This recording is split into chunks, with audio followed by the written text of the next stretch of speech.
Hi Precious. Hi Glory. Shida nini, mbona kama huna furaha?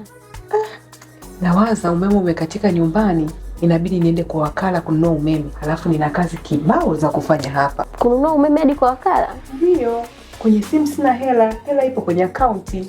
Hakuna haja ya kwenda kwa wakala. Sasa tunaweza tukamaliza kila kitu kupitia Leo WhatsApp. WhatsApp tena? Yes. Inawezekanaje? Ni rahisi, ngoja nikuonyeshe. Nionyeshe. Kwanza save namba ya Leo kwenye contacts zako. Alafu mtumie ujumbe wa hi. Chagua E ambayo ni bill payment.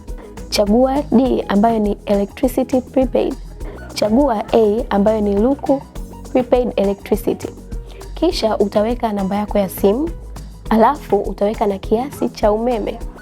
Alafu utaweka na namba ya mita yako ambayo unataka kununulia umeme. Utachagua A ambayo ni pay. Kisha utaletewa link ambayo utaibonyeza na utaweka namba yako ya siri. Baada ya dakika chache utapata receipt ambayo ina token yako ya luku. Kupitia Leo WhatsApp hatulali na giza wala kushinda na joto.